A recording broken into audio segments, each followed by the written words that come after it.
That's my secret, cat. I'm always angry.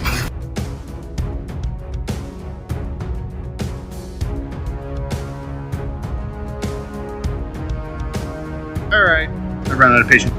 On the roost! Hey everyone, Captain, big fan of Spider-Man.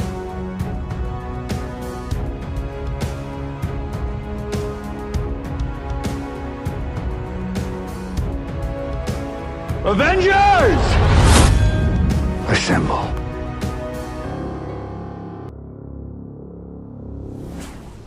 Hello, Peter.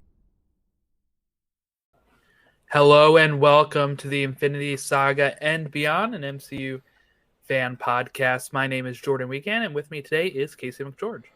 How's it going, everybody?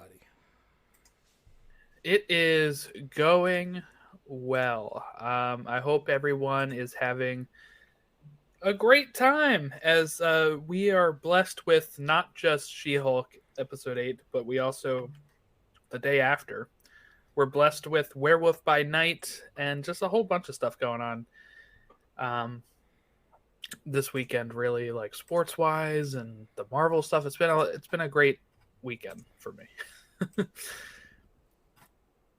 And Casey is still on vacation, so I'm sure you are enjoying that. Yes. One more week. All right, so we're going to be talking She-Hulk episode 8, which is Ribbit and Rip It, written by Cody Ziglar, directed by Coiro, and it aired October 6, 2022. The synopsis reads, She-Hulk represents Leapfrog, who was injured due to a malfunction in his custom-made supersuit. What was your initial thoughts, Casey, on episode 8, Ribbit or Rip It? This was a really, really good episode. It gave a lot of people what they wanted finally. I don't know much about Daredevil, but I enjoyed his interactions with Jen. My favorite character there came back. I really didn't have too many issues with this episode except for one, which I talked about previously, that technically Matt Murdock can't practice law in the state of California.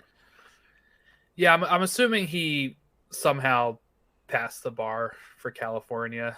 I doubt it. The man's kind of busy, and taking the bar is not really,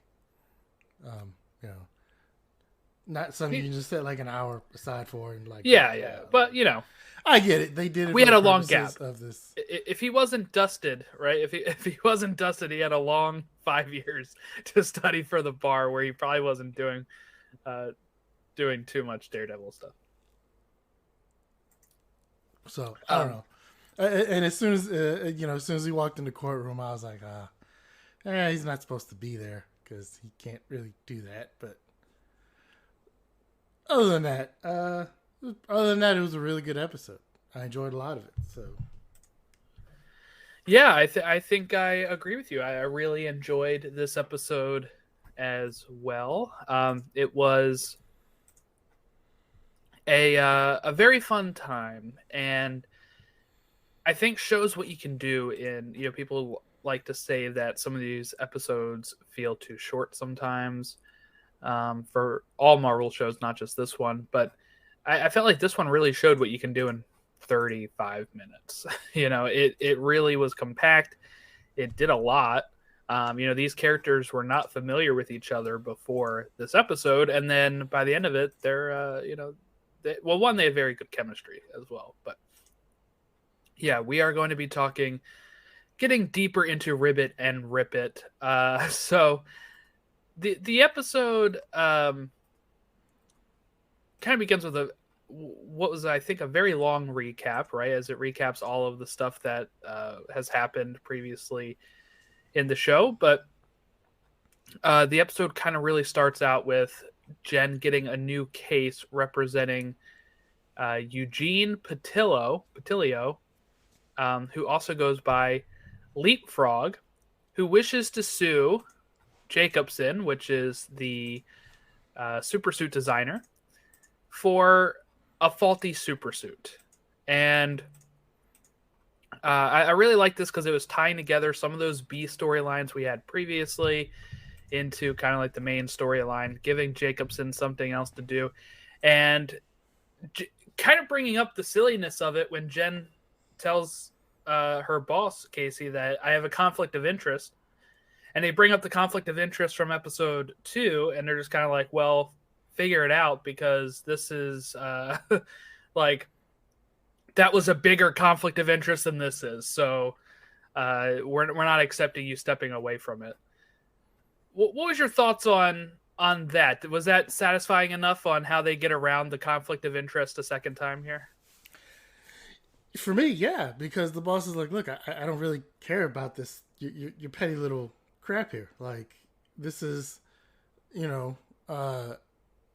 one of those things where I have dealt with in different working things. I've dealt with people where they bring up the fact, oh, this guy spends a lot of money, or this guy's, there's a reason why we're doing this with this one particular person, and it sucks.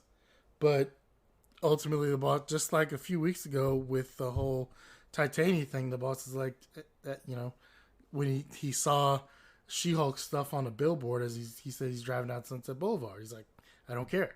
Like, figure it out. You're a big girl. You get paid a lot of money. You're obviously very good at your job. Like, figure out how we can make this go away. And ultimately, he is the boss. He's the guy in charge. So if he wants, she is the head of the superhero division, right? Or at least the face of it, right? Yeah, definitely the face. And the fact is, with her being the face, she's the one that's going to garner the most publicity. She's the one that's going to probably bring in the most clientele and the most money for the law firm. So, and, she's obviously very good at her job. So he's going to want her, he's going to want to put his best people on certain cases, or he may have his ideas of what people may do some things better. Mallory Book is great. She, and I don't know much about it, she might be better at like a family law or something like that. We saw her deal with the divorce case and everything with Mr. Immortal there, right? So that might be more of her expertise in the intricacies of family law, divorce, things like that. Like, there, and a lot of lawyers do specialize in certain areas of law. So, he doesn't seem like the kind of character you like. He seemed very fishy in the very beginning, but I like the head of the law firm because he's just no nonsense. And ultimately he's like, hey, look, this is like, he hasn't gone overboard or stepped over any bounds at all at any point that we have seen during this series. And I just like his demeanor. He's like, look, I don't care. Figure it out. Get it done. Yeah. You're doing it. End of discussion. Yeah, very different from some of the last managers we've talked about with Glenn and Dina, but on Superstore, but yeah, he's very, that's what I like about him too. Very no nonsense. Like, hey, just get it done, right? Like, we already got the waiver from Blonsky, so you're doing this. We already, your face is on, your name is on billboards for stuff that's not ours. Fix it. You already waived a pretty big, exemption thing before. Like, this is not that big a deal. This guy makes dresses for you. Like, just figure it out. And I'm thinking with that, it'll play into the end here when everything happens at the end. But I think it's going to be pretty no nonsense about that too. And she's probably going to end up not working at the law firm after that ending. We'll save that for later. But I also think this might be something like Eugene's father type of thing, right? He says that Eugene's father is like a big client for them, and I'm assuming if She-Hulk is the face of it and she's had some notable wins, like Blonsky. Yeah. I think the father would be like, whoa, I want my kid to get the guy, like get the lawyer that got Blonsky off. I don't want Pug, right? That's who she suggested, right? Yeah. Is Pug. He's like, I don't know, Pug. I came to your law firm because you specialize in this, and I want She-Hulk. So, pretty interesting. But it puts her in a really bad spot when she is like, this is going to piss off Jacobson. I'm going to go try to, like, massage this a bit. And she doesn't do it well.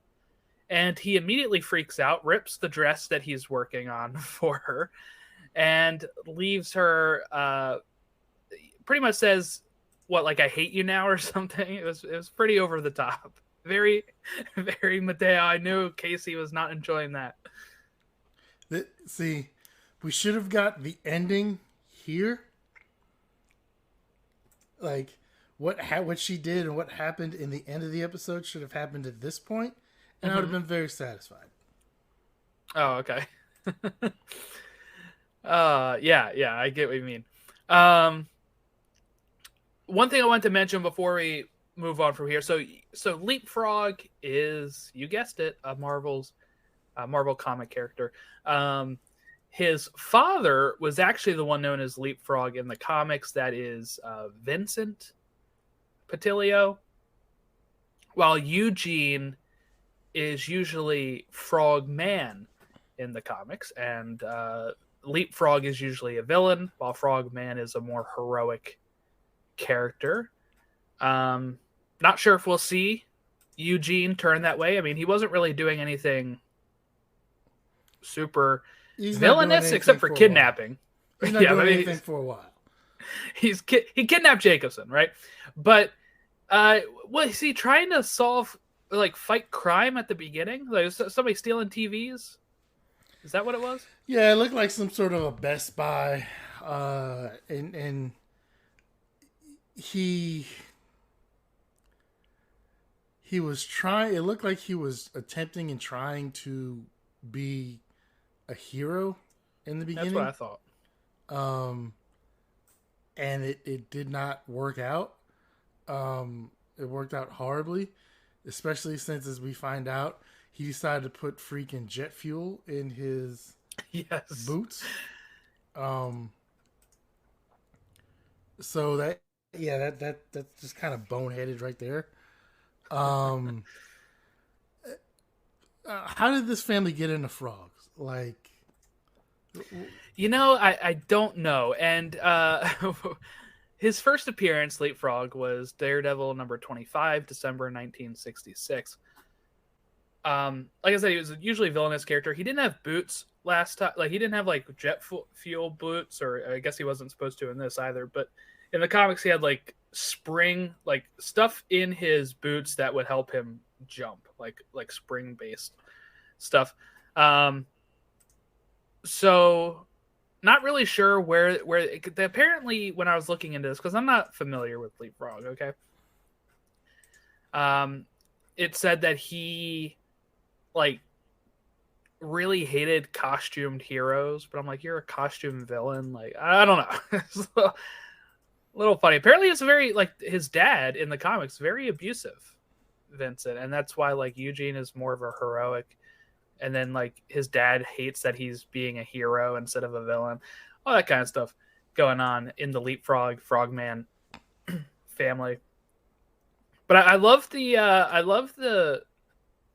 his base of operations, right? The lair, the lily pad with like these neon signs. This is what would happen in a world with superheroes, though, wouldn't it? Some rich kid would spend all this money, buy a suit from a designer, rent out a place, and say, I'm going to do this stuff. I'm going to be a hero, or I'm going to be a villain. And they would definitely do that. Yeah, and this is definitely the kind of this is definitely something that would happen, because then they would force somebody to make them a suit, or they'd make their own suit, and next thing you know, they would end up hurt, badly probably, or they'd get seriously beat up by a couple of thugs. We will get to some definitions of those things in a few moments. They get beat up by some thugs probably or something, get injured.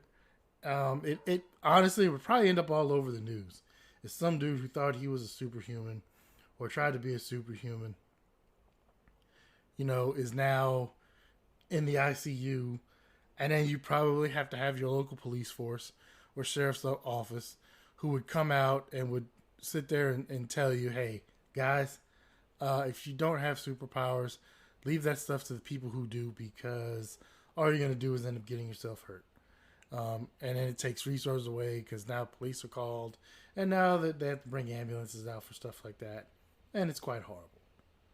So you would end up with some rich kid or some really smart kid. And honestly, you would end up with thugs or whatever with a gun who would actually just end up shooting a lot of these people. Oh, definitely.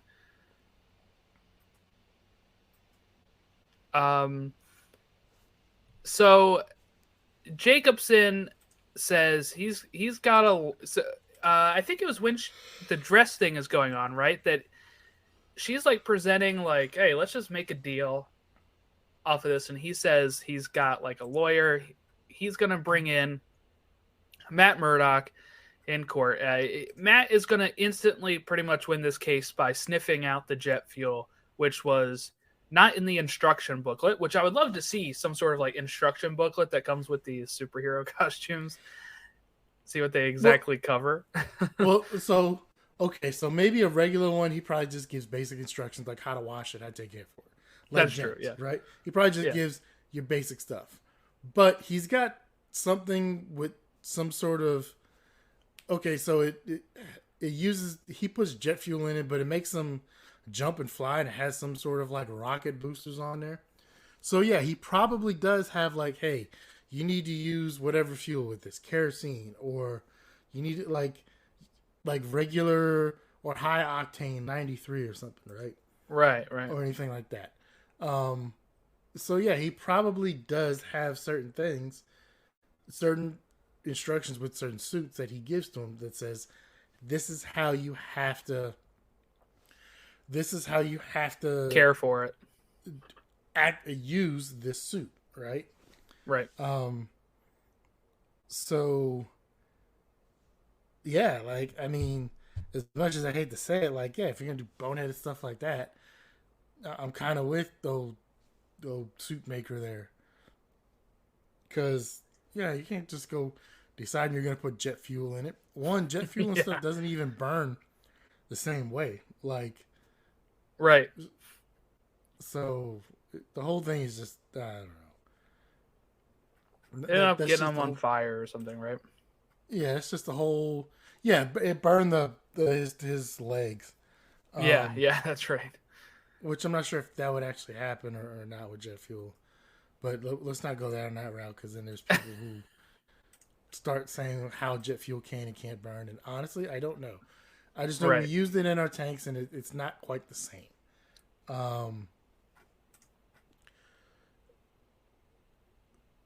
But yeah, also as soon as he, like I said, as soon as he walked in the courtroom, I was like, oh, I don't think he can be there, because I don't think he can actually practice law in the state of California. Well, we don't know. That's the thing, and I assume I'm willing to if bet he's a doing significant it amount of money that he was only there for the purposes of the television show. But yeah, he can't practice. Look, California is a state that is very particular about a lot of different things. Right? So, like, one of the reasons, like, okay, so I had this from someone I knew who was in law enforcement before. So, and this is how lawyers are. If you look up like the definition of like getting stabbed or something, or it goes through this whole list of like knife, shanks, shiv, various other things. Why? Because at some point someone was stabbed, right? And his lawyer was able to get him off, or was very close to being able to get him off of charges because he could simply say, well, that's not a knife. Technically, that's a shank or a shiv.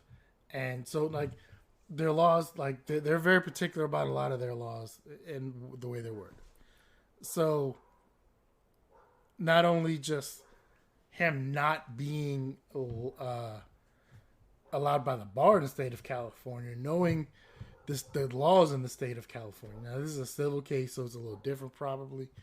But still, I'm pretty sure, like, people practice only in certain states, or they have law firms that encompass different states because they have people in those states, because the laws and various things are much different in those states. But we still got Daredevil, so whatever. Yeah. Well, here's how I'll speak to that, and just for people listening at home is, so he does mention to Jen in the legalese, right, that he takes up big money clients when they're not doing the pro bono stuff to help pay for bills. So what I would assume, since he did go to California and he did get, they did show him in court and they didn't toss him out, is that at some point, since the last time he was in a show, which is a while ago, that he somehow took the time, passed the bar, was able to, and he did that for places where he thought he would get the most business, and he probably at certain times goes around and does some of those cases. So my point is, just because we don't know he doesn't have it doesn't mean he doesn't have it. Pretty sure he does. But I want to know more than anything why he was in the state of California in the first place. How did he find and get a hold of Jacobson? Because Jacobson is very secretive, obviously. He has a secret lair in downtown LA behind a boba place and underneath it, right? And cameras and doors. Also, he's coming from New York City. How does he not have a dude in New York City who's going to make better suit than Jacobson does? Well, he did. He ended up in jail, that guy. But also, in the comics, he does spend a good bit of time in California. So there was a time where he moved over there for a run or two, where he spent time in California. So he could have met Jacobson then, and then went back to New York, and then, had to come back for the court case. Within the last year? Because remember, all the superhero stuff just started happening. Like, how did Jacobson get into this line of work, right?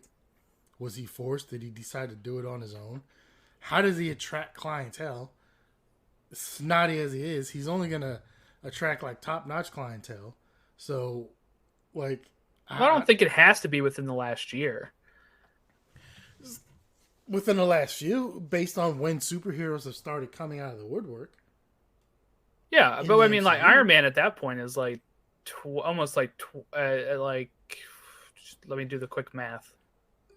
It's like a 15 years or something, but that's about 15, also, 17 years. Yeah, Iron Man is a very specific thing because that's Tony Stark. Like, Tony Stark, you have to put in an entirely separate category because A, he's Tony Stark. He's the billionaire, genius, playboy, philanthropist. 2, he's also willing to give his address out to random supervillains, right? And that's a much different. Well, I'm just saying that they popped up after Tony Stark, so the whole reason they had the Sokovia Accords originally, which we found out were repealed, from what Matt Murdock was saying. Yeah, we need more info on that. Like, yeah, I know you said Kat had talked about we would get more info on the Sokovia Accords. Now, yeah, I think that was it. Maybe some of this is coming in some of these other shows because, like, Marvel's got to have, like, a lore keeper somewhere with the MCU who's trying to keep a lot of stuff interconnected. At least I would think they do. They do, yeah. I got to find out about that in some way, shape, or form. But I need more info on the Sokovia Accords. You can't just slip in the fact that, the Sokovia Accords have been repealed. Like, how? Why? Like, what? Like, I need more info on this. Did they get repealed because maybe it was since we know the 5 years had passed between the snap and the blip, that maybe it was only for a set of time? the 5 years passed. Maybe they put it up for like 4. They didn't necessarily have enough people, or it was something that was forgotten about because the world was in such a different place, so they weren't able to pass it. Because of the snap and the blip, did they repeal it? Like, did they vote and repeal it because of the snap and the blip? That's what I would think. Yeah, because if we just think about it, right? If we think about Infinity War, they look like the Avengers before were always thought of causing the issues, right? Oh, you caused Sokovia by creating Ultron. You guys created this issue at the airport because you're having the Civil War, all this kind of stuff. The Thanos and his henchmen coming down in.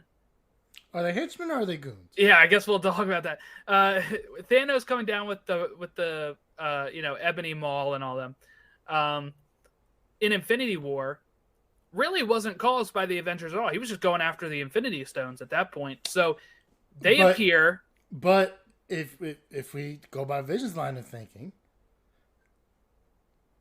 wasn't it caused because if they don't exist and they don't have the Infinity Stones, Thanos doesn't necessarily come down? I think Thanos still comes down. He just finds them way easier, right? Like he would know at some point, like, oh, I know the Soul Stone is down there. It would be not the Soul Stone, but the Mind Stone, which was, well, the only one on Earth was the Tesseract originally. So he would have just came down and got the Tesseract, and then probably still snapped, and people still. I can't remember. How did the Tesseract end up on Earth in the first place? The way we find it is just from Red Skull having it in the first Captain America film, and then it gets lost in the ocean after that, and then SHIELD finds it, and then they have it from the 40s all the way up till 2012. Yeah, they didn't necessarily know what it was. It was just they were didn't trying know to what unlock the power from it. Okay, so like.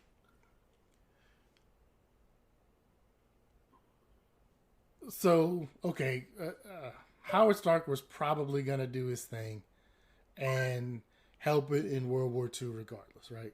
So you can kind of say Captain America was probably going to happen in theory. Yeah. So that's that. But Red Skull finds the Tesseract.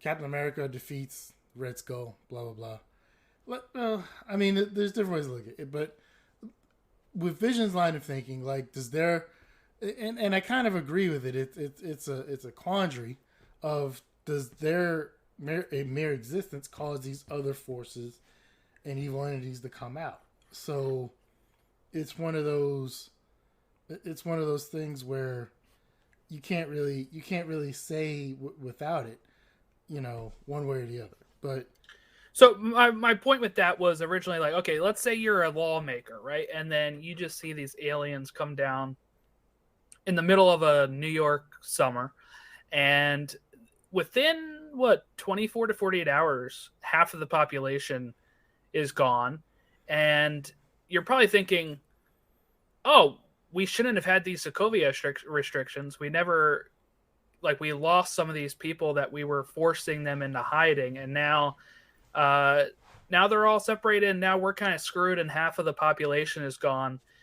I think that might make them immediately repeal it then, or once, I would say 5 years later, when everybody comes back and they're eternally grateful for bringing everyone back, they'd be like, all right, yeah, we got to repeal this. I would think one of those two is how it probably happened. But I would also say there's a bunch of logistics that go along with that because, okay, half the population goes. So that means there's a bunch of, let's just look at our political system. That means there's a bunch of congressmen, there's a bunch of senators, state senators, school board committee members, blah, blah, blah. Gone, right? The world's trying to continue on. Maybe they just reelect people for those other things. Maybe they scrap some of those things in general altogether because there's a lot more that you have to worry about considering half of all life just turned into dust, right? Gone. we'll worry about the school board later. Like, we might not even have schools right now because they're like we saw in Endgame, like Citi Field in New York, where the Mets play is just like abandoned, and it's horrible. So Yeah, totally opposite from yesterday. yeah, completely. So like these things are happening, right? So now these five years pass, and a bunch of people come back. Okay, cool. What happens though? Like, doesn't necessarily mean these people get to keep their positions, right? It doesn't necessarily mean. Sorry, I don't have any information about that. I didn't ask you. So Alexa doesn't know. That's the Google Home. It's not Alexa. Oh, okay. But okay.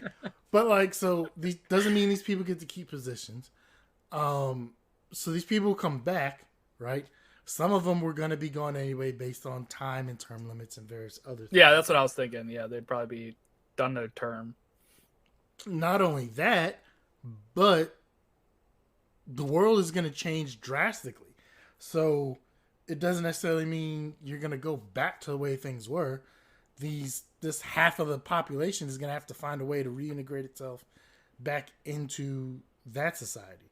And they may have a whole bunch of different things that have happened since then. I say all that to say, like, I don't know if it's something as simple as just, oh, we should have had these guys.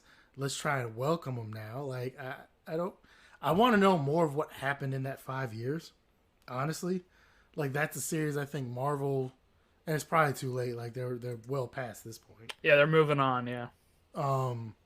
But I definitely just would have loved to have seen more of what happened during this 5 years, where the world was just in turmoil, and to see some of the issues that have kind of happened during that 5 years. But I want more on the Sokovia Accords thing. Like, I know they said we would find more about it, and maybe as time goes on, it will kind of filter out, or maybe there's a lore thing online where we can kind of figure out more about it. But yeah, I want more about the Sokovia Accords and their repealing, because it was 160 something countries or whatever. Yeah, it was a lot. Yeah. Which was just about every country. And so who makes the decision then? Is it just the UN that gets that, or like they have to repass it as the UN and then the other countries have to sign off on it again? Or here's the question. So, or could USA leave the Accords and everybody else is still in them? Like, that's the kind of interesting stuff. There's that. Like, you brought up the UN. Hypothetically, who's to say the UN is even going to exist?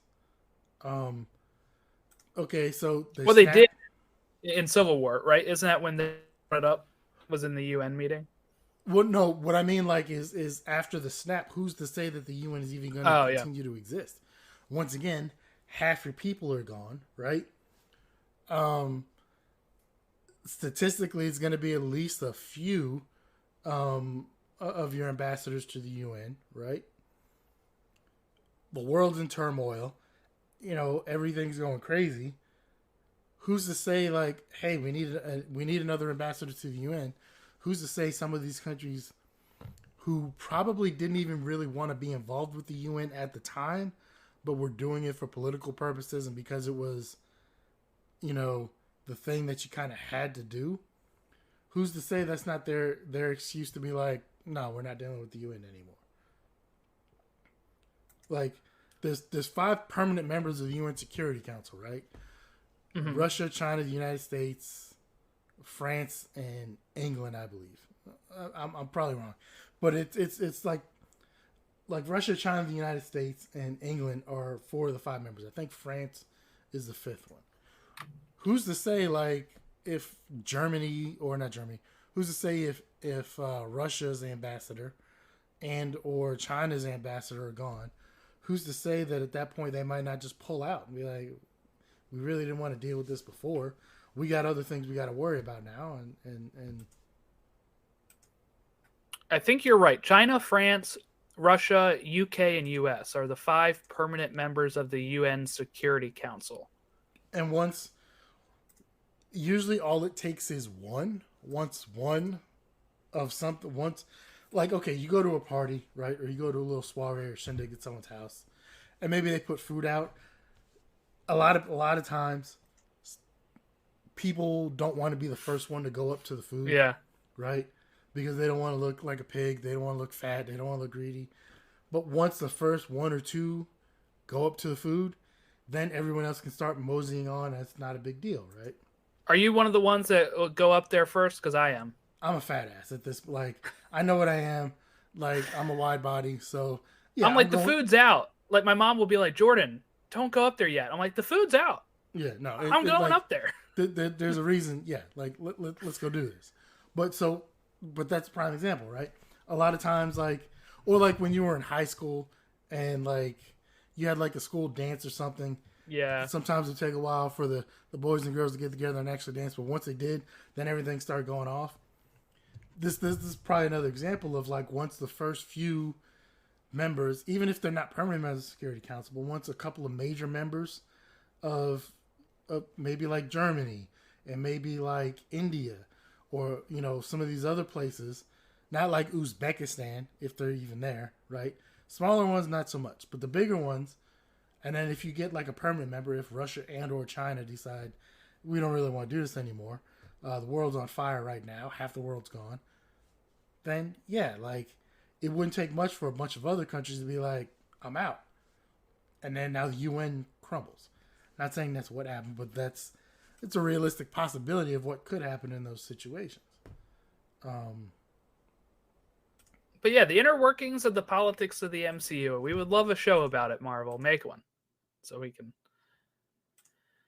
talk about it. We won't get it, but I'm kind of more interested in what happened during that 5 years. Right now. Well, it is interesting because they do gloss over it, right? I mean, we catch up to it at the end of it in Endgame, and then, we see brief parts of it in some of the MCU shows, but it's usually just like the original Snap that we're seeing. Okay, so Eugene then contacts Jen saying that there's somebody assailing him, right? And we later learn it's Daredevil on the hood of his car, like the top of his car. And she goes out there, she puts on her super suit for the first time here. Yeah, he calls her in the middle of the night. Yeah. She's like, what the hell, you know? So she doesn't know the situation. She thinks he's just being chased by some random thugs. I'll use the neutral term thugs right now. We'll get into a couple other terms in a minute. So yeah, she's like, hey, you're close by. She's about to leave, and that's when she remembers, oh yeah, I have this suit. So we finally get to see his handiwork. Which, I mean, it's like you said, it's pretty much just a suit from the comics. It's pretty cool. It's basically like a compression shirt and a pair of compression shorts kind of made into one, sewn together. That just kind of work. It's probably a lot of spandex. Just kind of works with her body, and so it can fit her in both forms. Yes. Yep. Which we do see her with it on as a normal Jen too. Yeah.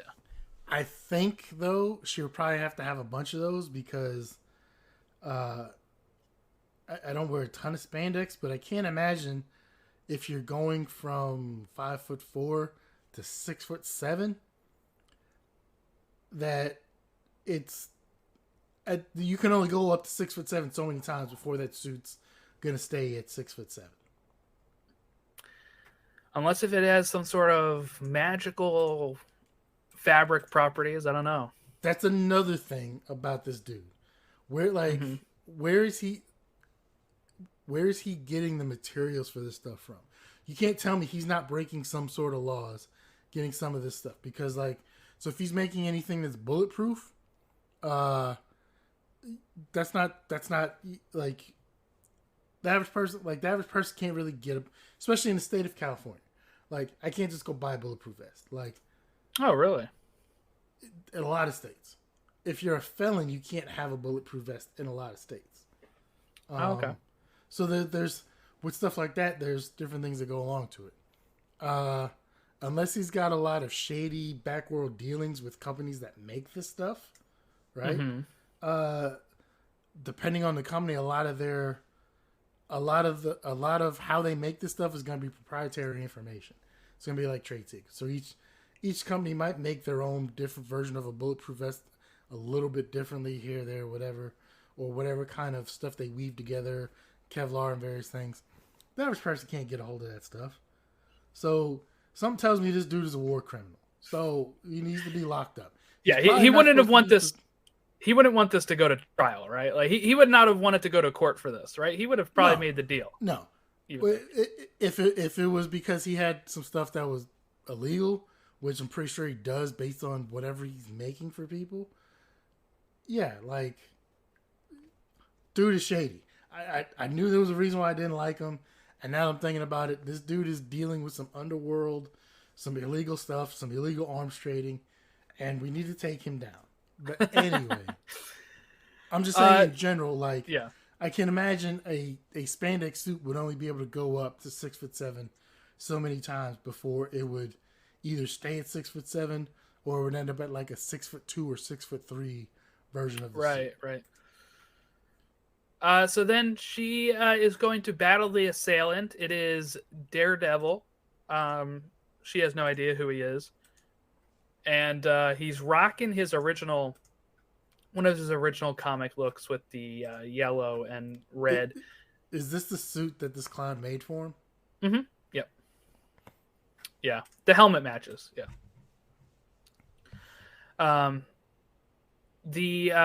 What we have here then is she is going to take off his helmet and see that it is Matt, and she's going to ask if this is if he pretends to be blind, because that's messed up if so. And no, he is really blind, for people that don't know Daredevil. You know what I got from that immediately was Arrested Development. Yes. Like, that immediately harkened me back to Arrested Development. It's funny because I was just talking to one of my friends about it. I was like, this episode needs to be called, like, before it came out, I was like, this episode needs to be called Justice is Blind. But it just makes me think back to Justice the dog in Arrested Development, who was blind, while Maggie was using him as a seeing eye dog as she pretends to be blind. You're on mute, Casey. As soon as she asked that, I was just like, I just thought back to Maggie, and I was like, okay. But so I don't know if that was their thing. I know maybe, but okay. Hypothetical situation. Obviously, it makes a difference where it's at. But if they really went at it, who do you think comes out on top? I think She-Hulk. Matt is that can jump around and do some nice acrobatics and has some good physical fighting, but the She-Hulk is just, she's a Hulk, right? Like, I think she wins. I think the only chance is maybe if it's in like a cave or a hallway or something. Yes, yeah.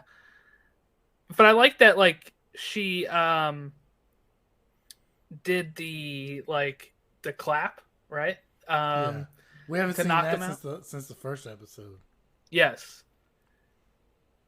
Yeah, and what we learn out is that he's kind of got like an echolocation thing that helps him see. His senses were heightened when he went blind, much as Daredevil, for people that are not familiar with him. So what he reveals to Jen is that, guess what? Eugene, the reason I was chasing him was because he kidnapped Jacobson. And she's like, oh, he didn't mention that. So this is Jen now twice with the rocket fuel and now this. Not getting the full story from her client before she jumps into this. So, quick fact. Yeah. For those who may not know as well, apparently at the same time Daredevil went blind is how the Teenage Mutant Ninja Turtles were actually created. Yeah, I guess not like officially because it's a different comic company, but the people that created Teenage Mutant Ninja Turtles, yes, use that as like a whatever it like was, Easter egg type thing. Yeah, like whatever. I guess in the original comic, I guess something fell off a truck and hit Matt Murdock in the face. Yes, it's acid or something. And blinded him. And during that same thing, it was that same truck, and it might have even been the same canister or one of the canisters from that actually like flew off, went down the New York City sewer, and consequently made the Teenage Mutant Ninja Turtles. So fun fact for those around there. Also another fun fact, which I did not know and I'd never thought of until this very episode. We get the difference between a goon and a henchman. Yes, I really liked this conversation before they bust in here. So what does he say? A henchman is... A henchman believes in the cause. A goon is basically just doing it for the money. Like a hired goon, yeah. Yeah, like from The Simpsons, hired goons. But yes, that makes sense. I think that is a definition that makes a lot of sense. It really does. I don't know who came up with that. I don't know where it came from. But whoever wrote that, however that came about, is awesome. So back in the day, there used to be a website that was really cool called crack.com, right? They've kind of gone downhill because they've changed ownership many times. And not only have they changed ownership, they've let a lot of people go and blah, blah, blah. But they used to also make a bunch of YouTube videos in the early 2010s or something. I don't know. Think so. Yeah, around then, yeah. One of them was called, it was these 4 dudes. One of the guys on it is a writer now for Last Week Tonight with John Oliver.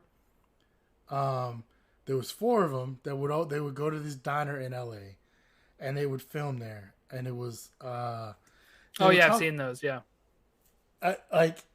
It's great. It was great stuff. And it talked about a lot of different things. And it was great. But one of the best conversations they had were, if you were a henchman, who would you hench for? Right. And it talked about everyone has a different take. Oh, I would be a henchman. And some dude, someone else was like, oh, I would want to work for this guy for this reason. And the other, finally, one of them's like, you're gonna die, right? So why not live on a tropical island in a cave? You're not gonna get stock options, various things. So if you're gonna be a henchman, do what you can, enjoy your life, because at some point it ends because whoever the hero is comes, especially if you're a nameless henchman, and kills you. So. But yeah, that's why you want to be like a henchman to one of Batman or Spider-Man's villains, where they have a no-kill rule. But you don't want to be a henchman for Joker because he will kill you. He'll kill you. Okay, Spider-Man has a no-kill rule. He's also young, so that's a whole different thing, right? Batman has a no-kill rule, but would you rather be killed or end up crippled for the rest of your life? That's true. The stuff Batman does is either going to put you in tremendous pain for the rest of your life, or you're going to end up paralyzed or deformed, so with some of these things, it'd probably be better if you were just killed. Because, you can't... Okay, when Batman, right? You fight Batman, and he paralyzes you. Mm-hmm. I don't think Joker has, a healthcare plan. Right? No. They're paying you enough under the table for you to... You probably aren't even getting paid. This might be a gang type thing where once you're in, you're in. The only way out is through death. Right? So, once again, he cripples you. You don't have health insurance. You're not really going to be able to... You're not going to be able to afford to get yourself taken care of. On top of that, what are you going to do afterwards? The Joker isn't going to hire a crippled henchman. Even if you go to lesser villains like Two-Face, or even if you go to other villains like Frogman here is a D-list villain, or a Z-list, is he gonna take a chance on a dude who has to wear leg braces or is paralyzed in a wheelchair? I think Leapfrog does. What kind of henching can you do? Job. What kind of henching can you do crippled? Guy in the chair. I'll be the guy watching the security cams, and I'll let you know what happens. So Jen and Daredevil are going to have a conversation on the roof. They talk about the henchmen and the goons. He also is able to count due to the heartbeats. That is a Daredevil thing. And Jen finds this very interesting. When does she turn to us and ask? I love the fourth wall breaks in this one. When does she turn to us and say, "Are you guys feeling this? Because I'm feeling this. Am I the only one?" Like that happened at some. I think that was in the bar after the trial where they were at the legalese. It was when she's just talking to regular Matt. But then in the middle of the fight, she's going to turn to the camera and say, "This guy is kind of doing it for me." Yeah, and you know what? I never watched the Daredevil show when it was on Netflix. There was just too much going on. I never got a chance to watch it. So I don't know much about him or the character or his version of the character or anything. But yeah, I saw the chemistry there, and I was like, you know what? I'm feeling this. I'm okay with this. Like, go ahead. If this happens, I wouldn't be against this. Matt's a player too. Like in his show, he's hooked up with around 3 women, and now you got a fourth here with Jen. The next part of it. So he's able to count how many people he wants to go in there by himself, right?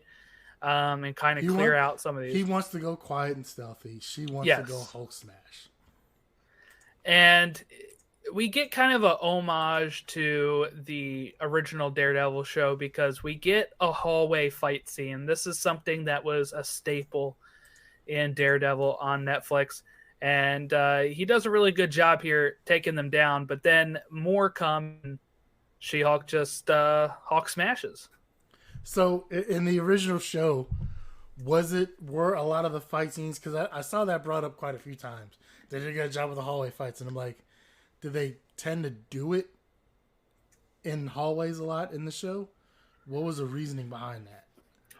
I don't know if I'd say a lot. There are probably 2 or 3 very notable hallway fight scenes in the first couple seasons. The first one is like by episode 2 or 3, I think, of the first season. He goes in there to save a little boy who was kidnapped, and it's shot as a one shot, like as a oneer, where like there's no cuts. Now there might actually be cuts when you're able to disguise cuts in oneers as well for people that don't know. But so it's shot like that, and it was just a really incredible like choreography and just really great fight. And then people loved it, so they were like, I felt like then after that, they're like, we got to do one in season 2. We got to do one in season 3. I don't know if they did one in season 3 because I haven't watched that one yet. But definitely they did it in season 1, and I know they did it in season 2 as well. So it's nice to kind of get that here as well. I was gonna say, is that something that was a Daredevil type thing because his echolocation can be used a lot better in a situation enclosed, like in a room or a hallway or something, or. I don't think it's a big thing in the comics. He's actually a lot more like this was more accurate to him in the comics with him being more acrobatic. Because they were able to actually probably spend more on CG to do some of those stuff that he was doing against Jen. The Daredevil show on Netflix, while it was a Netflix production, was produced by ABC Studios, which is ABC Studios is they make shows for all types of places, but so their budget was a little lower. So they had to kind of deal with what they were given. So I think that's why you get a lot more of the up close personal fights than what Daredevil usually does. But it was enjoyable here. And getting Jen kind of like breaking it's almost like a fourth wall break in the sense of, well, 1 it is because it's the ceiling, but with 2 it's the like they're playing on your expectations. You're like, okay, now we're getting a Daredevil hallway scene. If you're familiar with that, you're like, oh cool, and then turn around and you're like, oh, we get more. Okay, he's gonna take on these guys now, and then just boom, nope. That's it. You got your little homage, and now Jen comes in here and sweeps the rest. It is her show after all. And it is her show. She told us that Yes, at the beginning.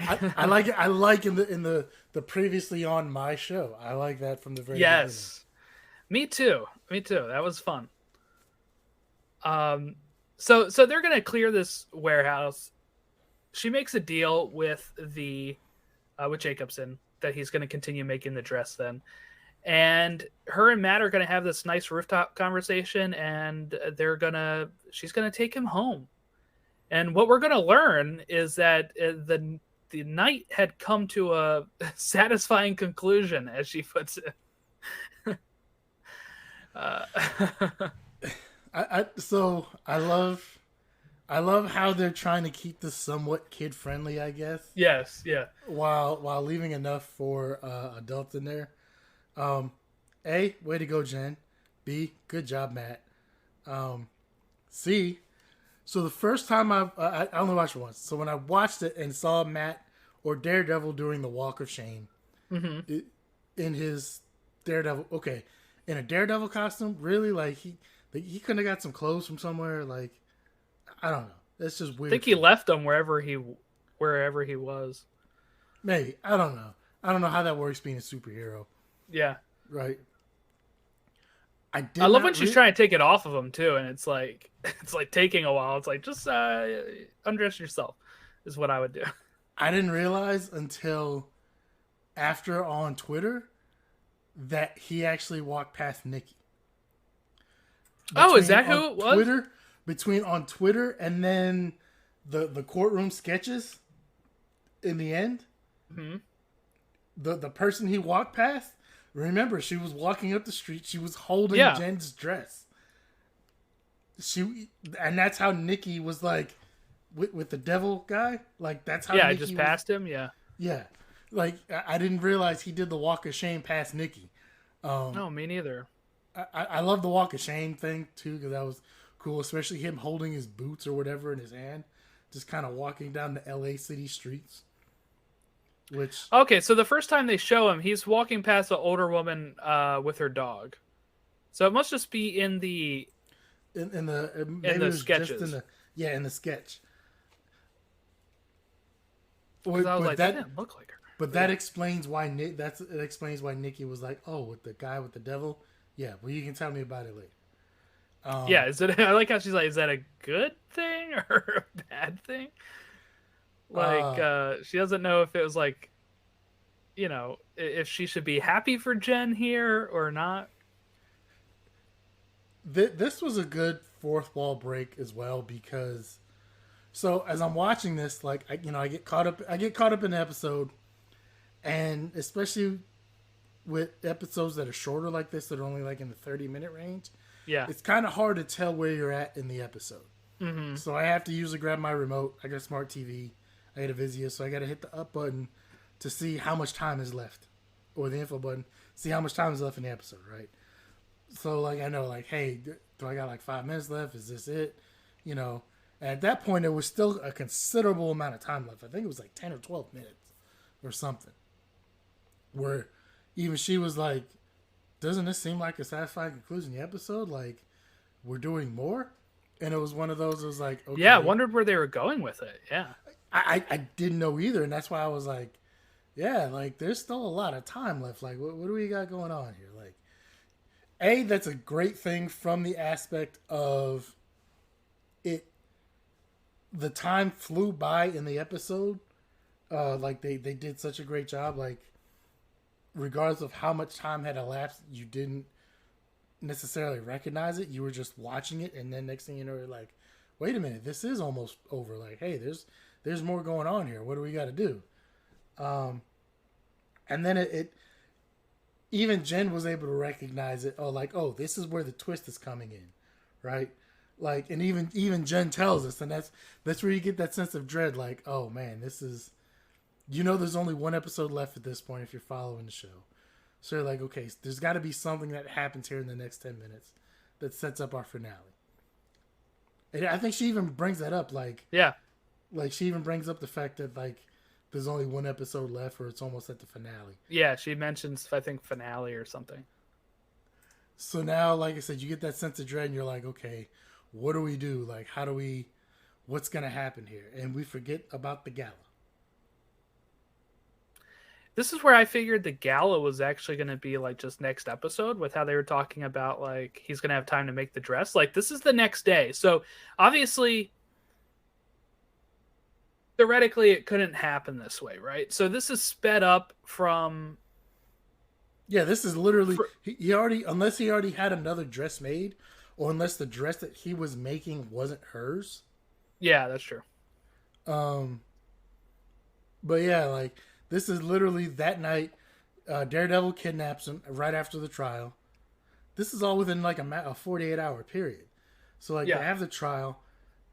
He wins. Mr. Frogman decides to Frogman kidnaps him. They have the fight. Daredevil and Jen go home. They go at it. They have fun. Satisfying conclusion. And then it's the next morning because the gala's the next day. Like, here's my thought. Why didn't she just wait a day or two? If she was that close to the gala, she should have. Well, no, because she had to go to court. Okay, never mind. See, so I don't think she was that close to the gala in all. So I feel like this fourth wall break is almost like a time jump of we're gonna yada yada this to the gala. I think it was. I think just the portion leading up to the trial might have been a few weeks or whatever before. Oh, maybe, yeah. Like that's why I stopped there. That's why I was like, no, because I was like, because maybe the gala was upcoming. She needed the dress, and that could still be a few weeks down the road. But well, the reason why I thought that originally is when she comes in and when Nikki comes in, she says to her like, what am I getting ready for? Like in her mind, it's not time for the gala. And then they're like, oh, yeah, the gala. Like, so I felt like the fourth wall break is almost like a time jump to be like, oh, we're going to skip to this and get ready for the finale. Or she just might have had a lot on her mind over the last couple That's of true. weeks. But she just asked about the dress the night before. So it's all like, it's up in the air, I guess, right? On how exactly this I don't know out. how, but I had people at my work who either forget their day off and come in and then have to go home, or forget that they're on vacation and come in and then realize, oh, I'm supposed to be off this week. So forgetting, a gala's on a certain date, especially when you've had a lot going on the last few days before, I can kind of see that. Yeah. So we get to the gala and we find out that they're all Woman of the Year. Is that right? That they're doing some sort of multi-thing for Female Lawyer of the Year. And it's kind of garbage. I think that's what we're supposed to feel about it. Yeah, is kind of like a cop-out. They're kind of doing it as a beauty pageant type thing. Because even Mallory has to say something about, how she doesn't really like it. And I kind of get that. So, we get to see her dad again. Her mom and dad are there. And her dad, we get to see dad again, which is awesome. We also get to see who's the slimy dude? Todd, I think his name is. Yeah. And we also he called her as a 24-hour lawyer, right? And then he just wanted to show off this Wakandan spear he had gotten, and she leaves him high and dry. I love the whole how she just comes out and she's like, yeah, I'm not comfortable with this at all. Yeah. Like, that's being an ally right there. Like, yeah, you know what? This isn't cool. We're not doing this. And obviously he was doing that just mainly to hit on her again. And she just was having none of that. Like, he gives her a glass of wine to try and get a toast, and she just graciously picks it up and puts it on the other side of the table right as he's getting ready to toast. Like, yeah, this is not what this is for. And she billed him for the whole hour. Yeah, that was great.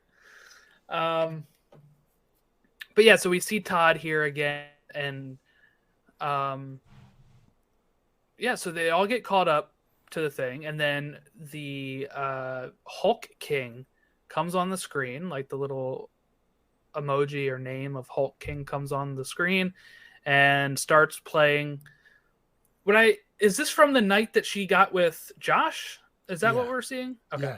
Yeah. I guess he must have recorded it with his phone. He took his phone, set up his phone to record it without her knowing, and then they got intimate.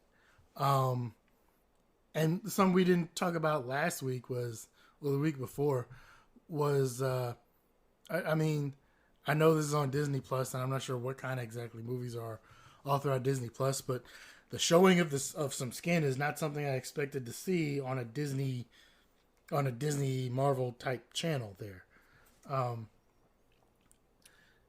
And they started adding R and TVMA stuff. And then not only that, but just like how embarrassing that was for her. And I can't fathom that. Especially when you don't know it. And then like he started saying something, she's not who everybody thinks she is, and starts kind of slut shaming her basically and everything. And this is where Bruce's words come back into play of it's all good until they see you as a monster. And basically this is their opportunity and chance to see her as a monster. And maybe that's what Hulk King was wanting. Yeah. Now, maybe it's because I empathize with her, but I'm like, this wouldn't change anything for me if I'm in the audience. Like, yeah, she loses her cool at the screen, but it's also like somebody putting up like revenge porn almost on the screen. And no, like, okay. No, I get that, but the aspect of, okay, she has every right, and I don't even want to say emotion. She has every right to be angry at that point, right? That is 100% understood. Yeah. The part where it starts to scare people is, once again, she's still a Hulk. She's still this large, incredibly strong being. With basically just one quick swoop, she pulls down the entire set of screens, right? So remember, these are lawyers, these are all fancy people. They're just sitting in the crowd. I guarantee you, statistically, there's at least a few people in that crowd that were skeptical of She-Hulk in the first place. Because once again, she's still a Hulk, right? So this is their opportunity to say, oh, see, I knew it. I knew this was going to happen at some point. But at the same time, she pulls all the screens down, right? I don't know if anything else happens, but she ends up bashing through the door, right? Or through the wall. Yeah. Once again, she has every right to be angry. I'm not saying she can't be angry at that point. And especially, I think Mallory spoke up and tried to tell her no. Yeah, like don't hit the screen. Yeah, don't hit the screen. Like, yeah, we're trying to calm her down, and it didn't work. Well, I don't know if Mallory was trying to calm her down. I think she was saying like, just don't go there because it's like people are going to react that way. Is how I took Mallory saying that. Like, don't do that because you're giving them what they want, type of thing.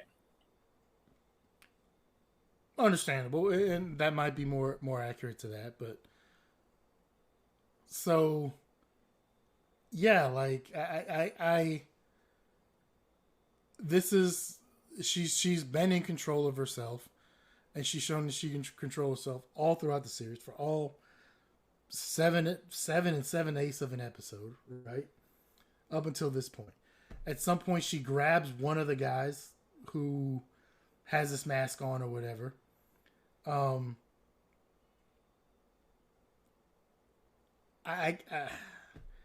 It's weird because I can kind of understand as to why, like, yeah, people are screaming because once again, you don't know. Well, just like with the Incredible Hulk at some point, like, he was part of the Avengers. And then at some point in wherever they were, not Sokovia, I think the African place where Tony had to buy the building. Yeah, South Africa, yeah. Like he was there to help him, and then at some point he went ballistic and then damaged, half the country, right? So and so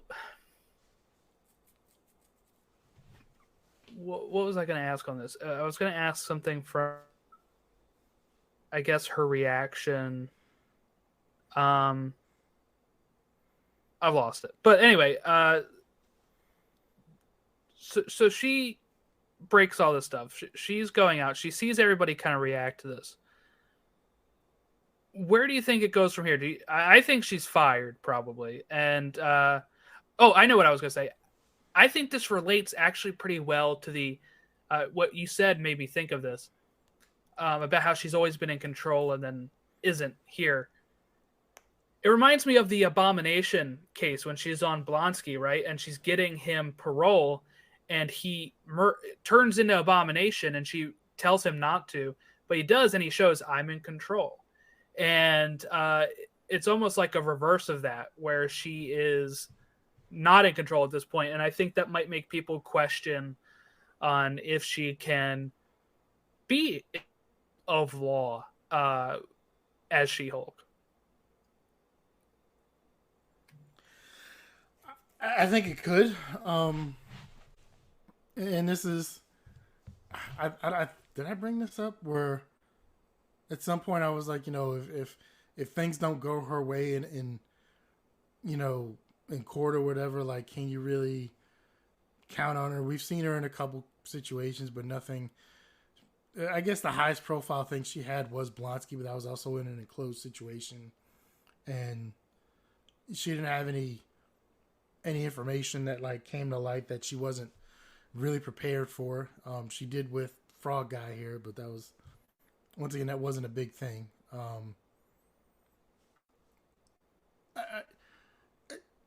He shot her a look.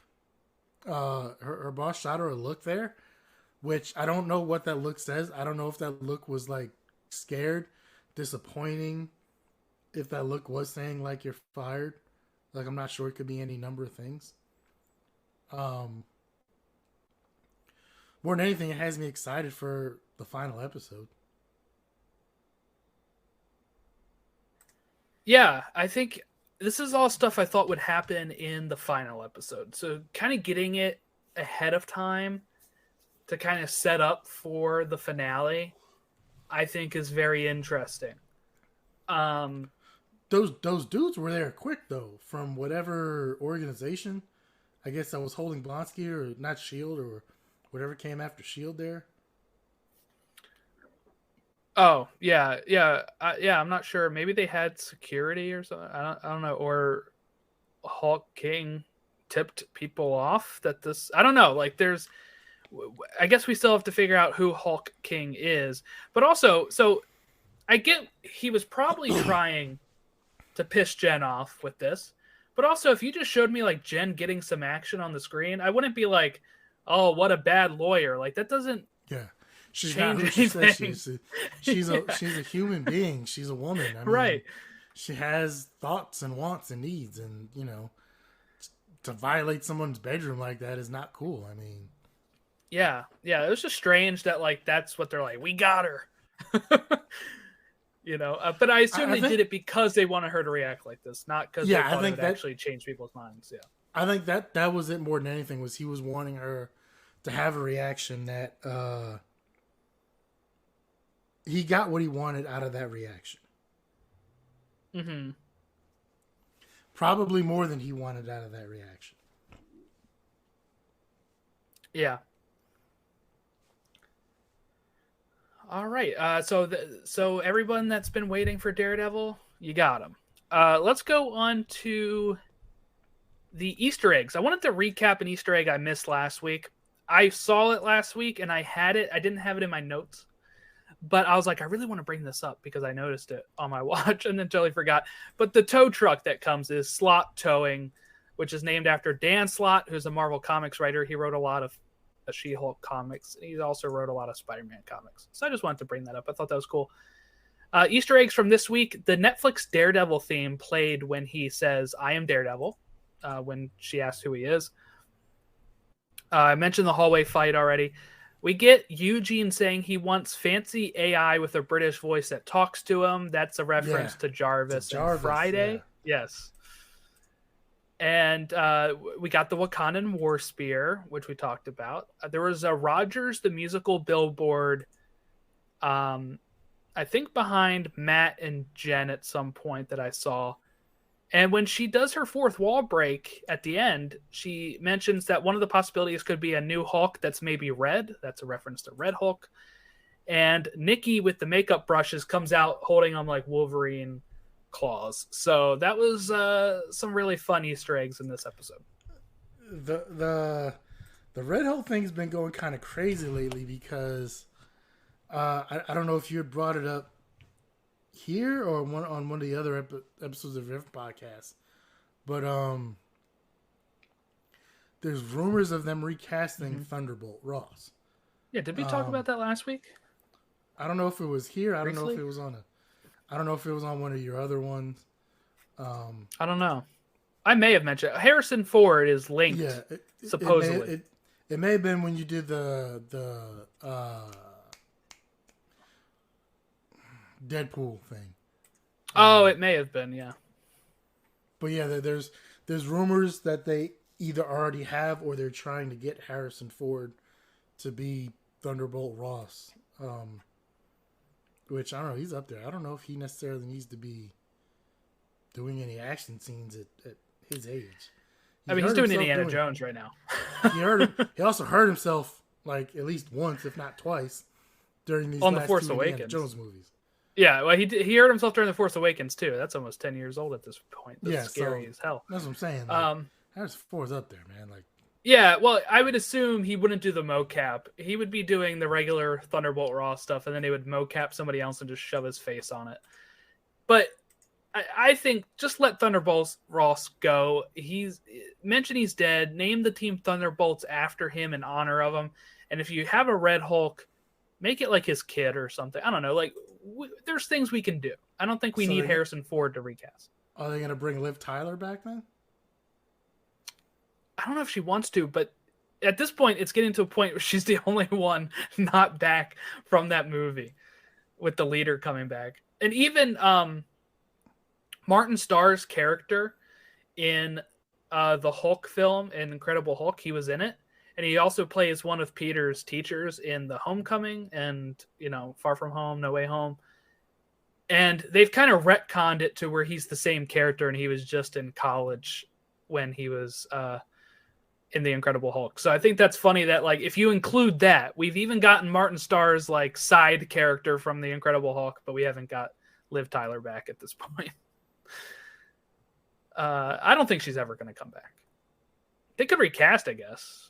If you can recast Rhodey, right? Terrence Howard to Don Cheadle, I think you can recast almost anybody at this point. But I'd rather not. Just move on from Thunderbolt Ross, have it be his kid or something. You get a younger actor who can do it for a while. That's the way I look at it. Anything else about Ribbit and Rip It? I love his catchphrase, by the way. I love that he says that. I still want to know what's up with this dude and this family and frogs, because this makes no sense. Frogs when I looked it up too, it said like notable like things from like it said Daredevil like thinks that Leapfrog is cheesy, and I'm like, that's funny that like they would have mentioned that in the comics that he thinks he's cheesy. All right, so we're getting ready for the finale coming next week, and you can forward us your feedback at marvelplusrecaps@gmail.com, Twitter at TOInfinitySaga, Facebook.com/Infinity Saga Beyond. Hope everyone enjoys the rest of their week as we prepare for She-Hulk episode 9.